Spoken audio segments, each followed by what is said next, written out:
समय आया था जब आदरणीय नीतीश कुमार ने काफी खिलाफत की आदरणीय लालू प्रसाद यादव के यहाँ छापामारी से लेकर जेल भेजवाने तक उनकी भूमिका रही है, फिर भी सांप्रदायिक शक्तियों से अलग हटकर और उनके साथ गठबंधन बनाने का काम किया।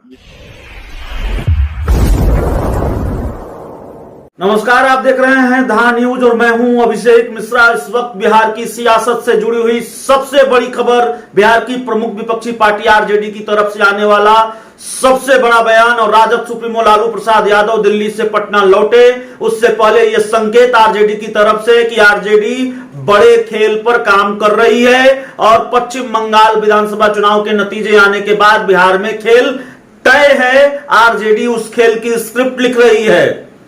आरजेडी ने नीतीश कुमार को सीधा ऑफर दे दिया है कि ममता बनर्जी अगर बीजेपी की मुखालफत कर सकती है, बीजेपी के सामने डटकर खड़े रह सकती हैं, तो आप भी साथ आइए। लालू यादव अब भी आपसे हाथ मिलाने के लिए तैयार हैं।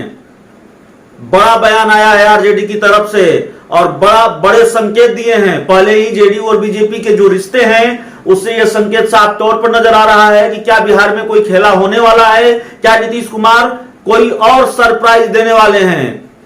लेकिन अब आरजेडी ने क्लियर कर दिया है, आरजेडी ने ऑफर दे दिया है बिहार के पूर्व सीएम जीतन राम मांझी को भी, बिहार के मुख्यमंत्री नीतीश कुमार को भी, कि किसी भी हाल में लालू यादव बीजेपी को दूर रखने के लिए सत्ता से, बीजेपी को हराने के लिए, बीजेपी को मजा चखाने के लिए लालू यादव आज भी किसी से भी हाथ मिलाने को तैयार हैं। यहां तक कि नीतीश कुमार और जीतन राम मांझी से भी हाथ मिलाने को तैयार हैं।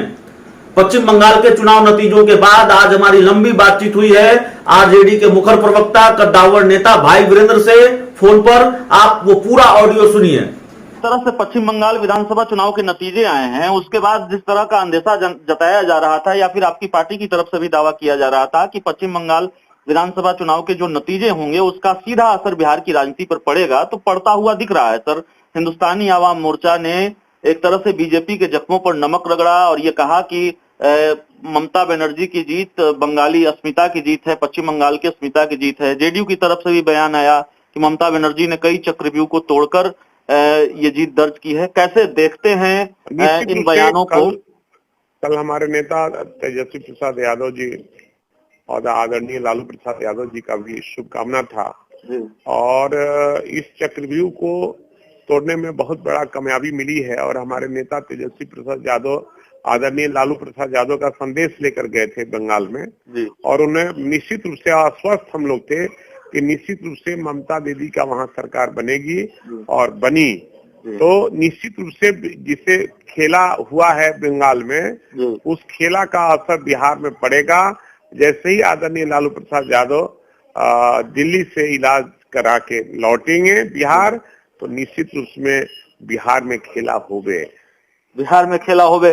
सर, जिस तरह का बयान आ रहा है बिहार में, आप जानते हैं हिंदुस्तानी आवाम मोर्चा भी एनडीए का हिस्सा है और जाहिर तौर पर जेडीयू भी एनडीए का हिस्सा है, लेकिन एनडीए के ये दो प्रमुख दल बीजेपी की हार को लेकर अपनी प्रतिक्रिया देते हैं और एक तरह से ममता बनर्जी को बधाई देते हैं। और बधाई देने के लिए जिन शब्दों का चयन होता है उससे ये लगता है कि जेडीयू और हिंदुस्तानी आवाम मोर्चा गदगद है बीजेपी की हार से। तो क्या होता हुआ देख रहे हैं बिहार में, किस तरह का खेल होता हुआ देख रहे हैं? राजनीति में कोई परमानेंट दोस्त नहीं होता है, न परमानेंट दुश्मन होता है।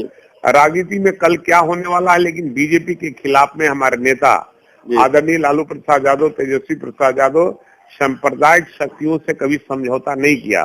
इस देश से सांप्रदायिक शक्तियों को भगाना है, इसलिए हम चाहेंगे कि जो लोग भी सांप्रदायिक शक्तियों से लड़ना चाहते हैं सत्ता को त्यागे और सांप्रदायिक शक्तियों को लड़के और देश के तरी पार करने का काम करें। ये मैसेज नीतीश कुमार के लिए भी है कि अगर ममता बनर्जी लड़ सकती हैं तो नीतीश कुमार भी एक होकर लड़ सकते हैं बीजेपी के खिलाफ। निश्चित रूप से हुआ भी है, कई बार इस तरह की बातें हुई है और नीतीश कुमार ने खिलाफ किया है, लेकिन पता नहीं सत्ता से चिपके हुए हैं। हम सलाह देंगे कि आज जरूरत है देश में बीजेपी को हटाने का और बीजेपी को मैंने देश के 7 समुंदर पार भेजने की जरूरत है, नहीं तो ये देश को बेच देगा। देश को गिरवी तो रख ही दिया कई विभागों को, जनता का शोषण दोहन सब हो रहा है, बेरोजगारी दूर नहीं हो पा रही है, बेरोजगार बेरोजगार हो रहे हैं, रोजगार कहीं नहीं मिल पा रहा है, केवल भाषण है, केवल भाषण। एक आखिरी सवाल है सर कि आपने कहा कि राजद सुप्रीमो लालू प्रसाद यादव जी को तो जमानत मिली गई है, वो निश्चित तौर पर पटना भी आएंगे जब उनके इलाज की प्रक्रिया पूरी हो जाएगी, वो स्वस्थ होंगे और आने लायक होंगे। तो लालू यादव के जेल से बाहर आने, उनके जमानत मिलने के बाद उनकी पटना वापसी पर क्या आरजेडी की तरफ से ये कोशिश तेज होगी कि जो गैर बीजेपी दल हैं, चाहे वो जेडीयू हो, चाहे वो दूसरे गैर बीजेपी दल हों, चाहे वो हिंदुस्तानी आवाम मोर्चा हो, उनको साथ लाने की कोशिश होगी? उस दिशा में कोई रणनीति तैयार कर रही है आरजेडी, उस दिशा में सोच रही है? और लालू प्रसाद यादव चूंकि अब बाहर हैं, इसलिए आरजेडी के लिए ये करना आसान होगा? देखिए, सबसे बड़ी चीज जानते हैं आदरणीय लालू प्रसाद यादव जी के विचारों को, वो कभी भी मरते दम तक सांप्रदायिक शक्तियों से समझौता नहीं कर सकते हैं और उसके खिलाफ में किसी से भी हाथ मिला सकते हैं। और आपने देखा है कि वो समय आया था जब आदरणीय नीतीश कुमार ने काफी खिलाफत की आदरणीय लालू प्रसाद यादव के यहाँ छापामारी से लेकर जेल भेजवाने तक उनकी भूमिका रही है, फिर भी सांप्रदायिक शक्तियों से अलग हटकर और उनके साथ गठबंधन बनाने का काम किया। और जब हमारी पार्टी के साथ गठबंधन था, महागठबंधन था उस समय, तो उनको 70 सीट आया था, लेकिन आज एनडीए के साथ गठबंधन करके 43 सीट पर सिमट गए हैं।